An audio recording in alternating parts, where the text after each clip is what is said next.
Assalamu alaikum, que la paix soit sur vous ainsi que sur votre famille et vos proches.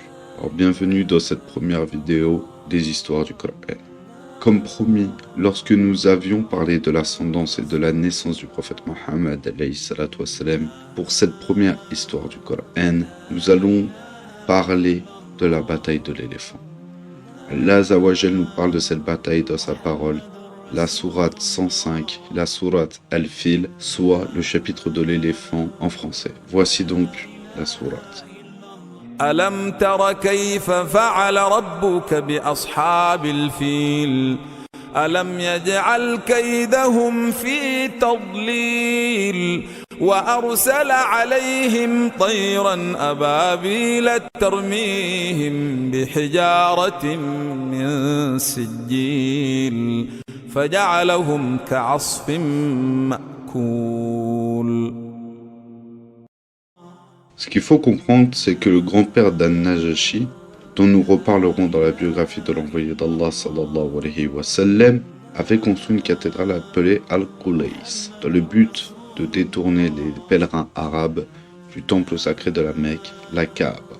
Un habitant de la Mecque, ignorant de ce à quoi ressemblaient les lieux de culte chrétiens, car à cette époque le Yémen était majoritairement peuplé de juifs et de chrétiens, ou alors par entre guillemets, vengeance envers les intentions des Abyssiniens, profana cette cathédrale.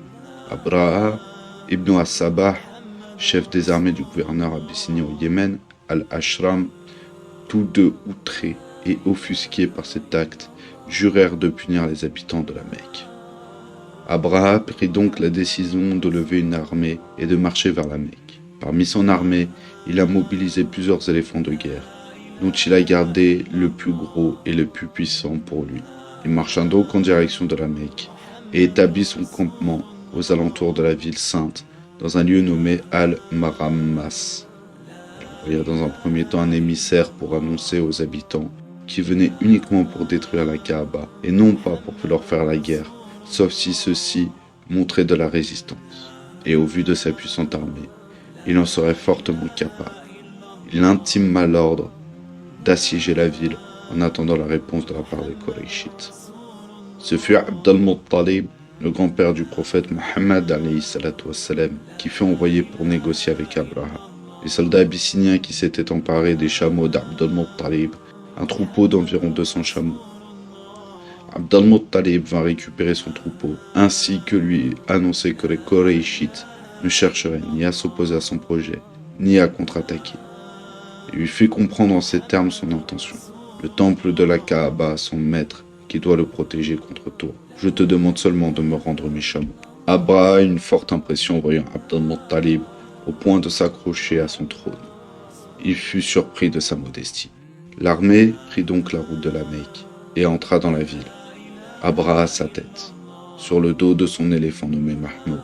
Mais celui-ci refusa d'obéir aux ordres, malgré les coups de pique, les coups de fouet, etc. Lorsque l'éléphant était en face de la Kaaba, il ne bougeait pas et restait figé sur place. Et lorsque Abraha le plaçait dans une autre direction, il courait aussitôt. Dès qu'il le replaçait en direction de la Kaaba, l'énorme éléphant redevenait immobile. Le lendemain, Abd al-Muttalib fut surpris de voir débarquer une nuée d'oiseaux en provenance du Yémen. Ces oiseaux étaient chargés de pierres qu'ils tenaient avec le bec et les pattes. Fois ces oiseaux arrivaient au-dessus de l'armée des envahisseurs abyssins. Ils lâchèrent des pierres, ce qui tua sur le coup une grande partie de l'armée. Certains ont réussi à s'enfuir, notamment Abraha, qui fut mortellement blessé. La Kaaba fut donc protégée. Cet événement eut un grand retentissement chez les Arabes. Cette bataille eut lieu en l'an 570, mais elle sera surtout connue comme l'année de l'éléphant. Et pour rappel, c'est également cette année-là que naquit le messager d'Allah sallallahu alayhi wa sallam. Nous pouvons donc dire qu'Allah Azza wa Jal a accordé sa grâce à la Mecque par 2 fois cette année-là. Ibn Hisham, rahimahullah, nous transmet ceci en rapport avec la sourate Al-Fil et la bataille de l'éléphant dans As-Sira. Prophète, n'as-tu pas vu comment ton Seigneur agit contre les gens de l'éléphant, l'énorme Mahmoud?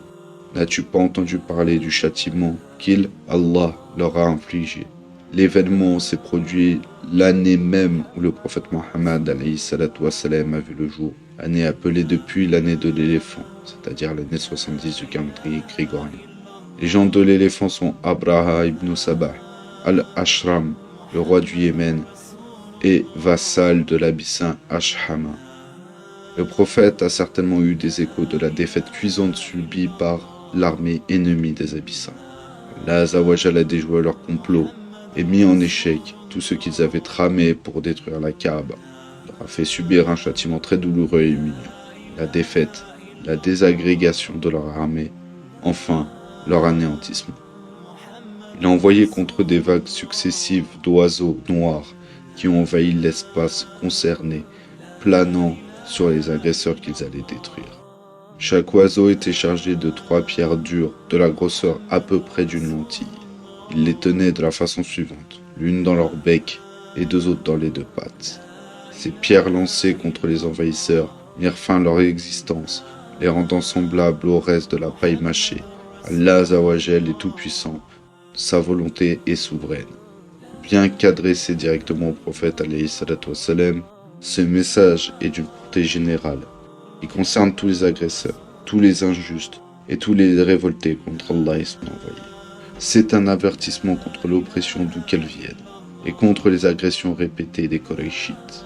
Ils ont appelé à tirer de l'événement décrit toutes les leçons qui leur servent de modèle de conduite.